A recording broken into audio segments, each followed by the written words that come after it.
Well, ladies and gentlemen, exactly 6 p.m. in Cairo, time to look up at the news bulletin from Channel 2. I'm Hanan Al-Khuli, and we start right away with the headlines. Premier Madbouli addresses the 25th Interstate Congress in Sharm el-Sheikh.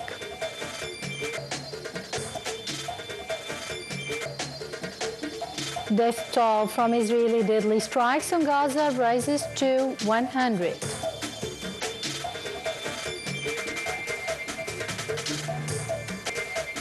And Russia says Ukraine targets Moscow with drones for third straight night.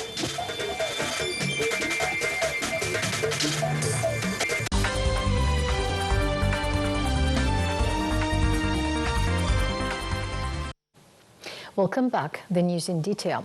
Prime Minister Dr. Mustafa Madbouli on Wednesday said that Egypt will strive to boost institutional partnerships with its assumes the championship and chairmanship of the International Organization of State Audit Authorities amid rising crises and that need auditing.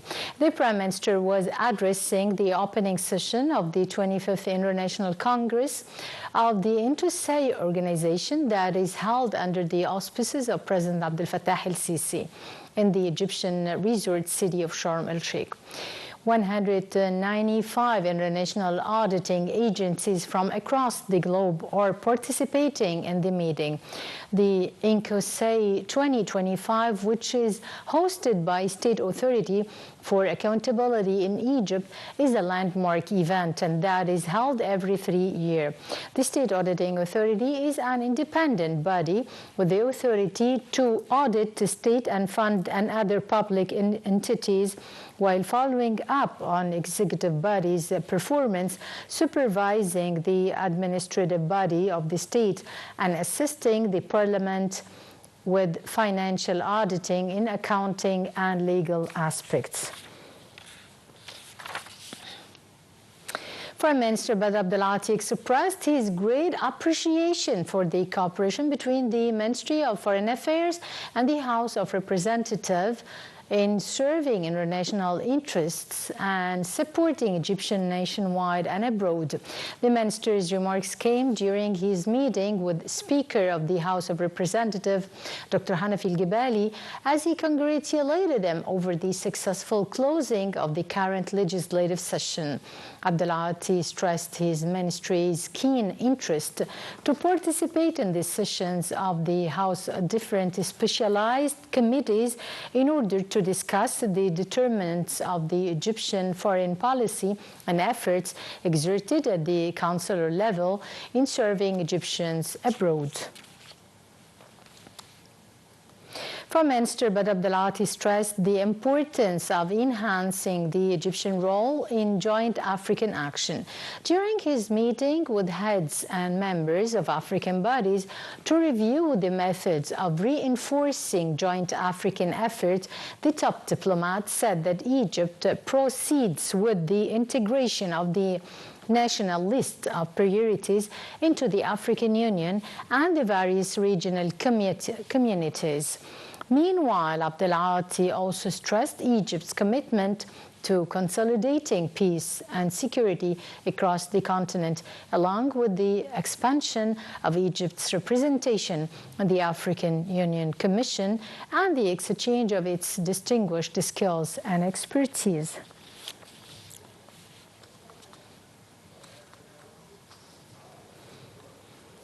Separately, Prime Minister Badr Abdelati asserted need to stabilize and fulfill the Gaza ceasefire agreements in full.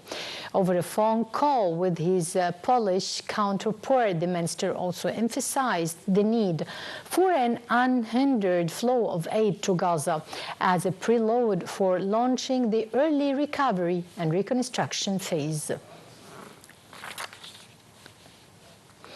And on the ground, the development on the ground is 104 Palestinians, including 46 children, for martyrs due to a series of massacres and acts of genocide committed by the Israeli occupation forces across the Gaza Strip since yesterday evening. According to Palestinian medical reports, 31 Palestinians fell martyrs as a result of Israeli air raids against the northern parts of Gaza, while 42 were killed in the middle of the Strip and 18 in the south. The deadly Israeli strikes come despite a ceasefire agreement, which was put into force as of this 10th of October. Israeli forces earlier committed similar grave violations, igniting the situation and posing ongoing challenges to the truce. Palestinians say that the Israeli strikes reveal a clear Israeli intention to undermine the ceasefire agreement and impose new realities by force.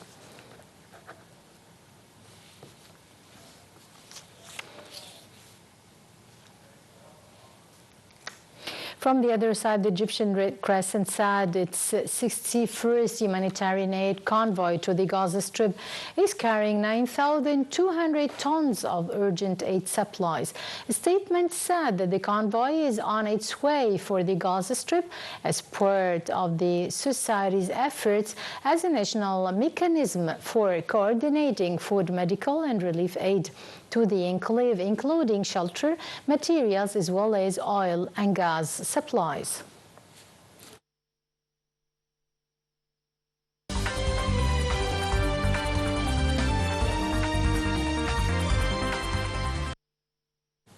Foreign Minister Badr Abdelati asserted Egypt's adherence to supporting Sudan's unity, sovereignty and territorial integrity, saying that the security and stability in Sudan is part and parcel of the entire region's stability and security. The top diplomat made his remark during his meeting with visiting Sudanese counterpart Muhyiddin Salim, which tackled the Sudanese crisis, notably the deteriorating security and humanitarian situation in El Fasher.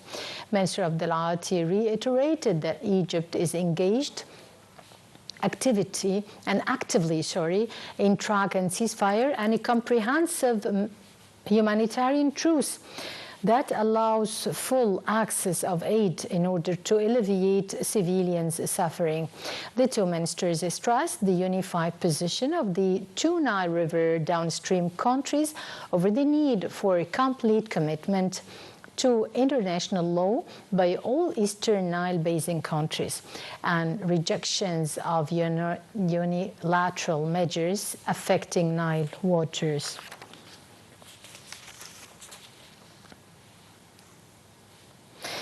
Well, the European Union warned of the deteriorating humanitarian conditions in Sudan.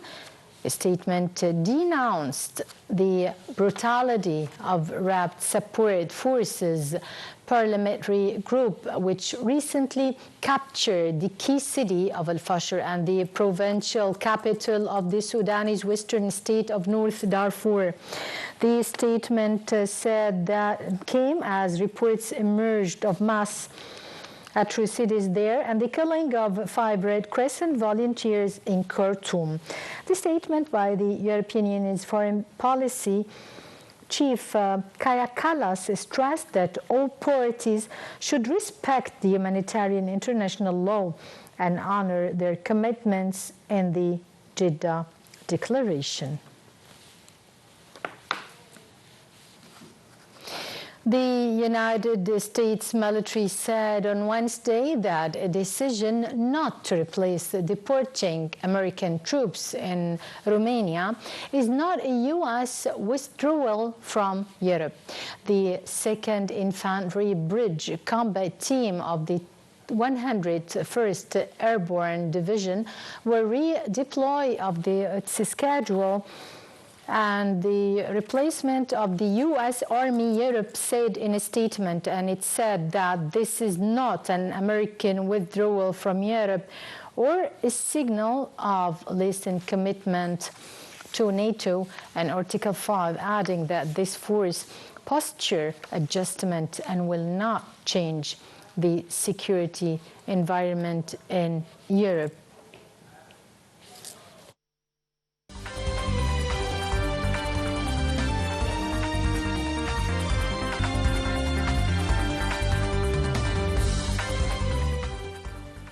Welcome back. We resume our news bulletin with the economic segment as the Deputy Prime Minister for Industrial Development, Kamel El-Wazir, today referred to directives by President Abdel Fattah el-Sisi on enhancing ties with Angola in different fields, particularly in the trade and investment domains.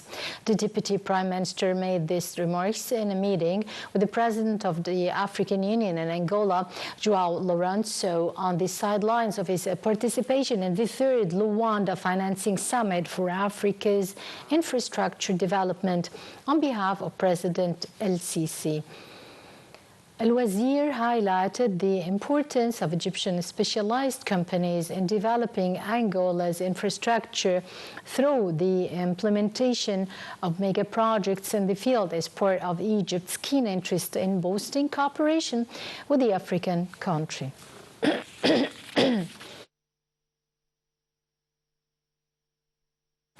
Well, Minister of Petroleum and Mineral Resources Karim Badawi revealed the finishing the drilling of a new gas well in Thor field called Zohr 9 in the Mediterranean Sea. The Petroleum Ministry said in a statement that the new well was successfully drilled by Supem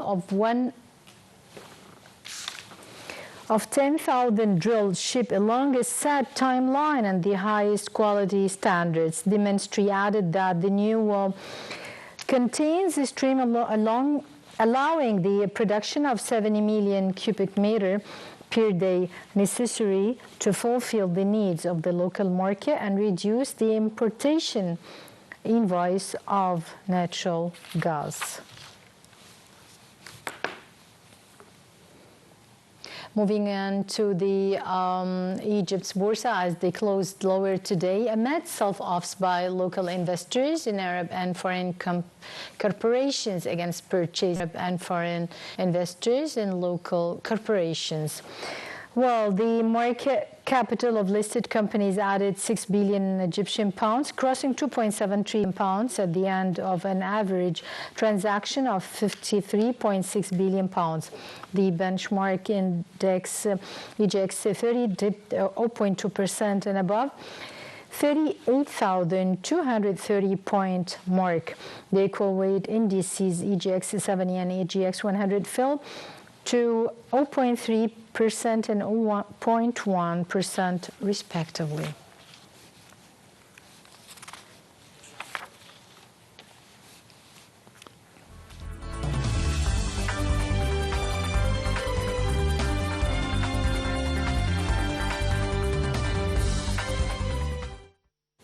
Moving on to the interesting and amazing news of sports, as the defending champions Al Ahly today visit Petrojet at the Military College Stadium at 8 p.m. Cairo local time in the 12th week. And moving on to Liverpool, as Liverpool and Crystal Palace will go head-to-head in the fourth round of the League Cup tonight. The Reds Well, with this, ladies and gentlemen, we come to the end of our news bulletin for now. Many thanks for watching, and from myself, Hanan El Khouli.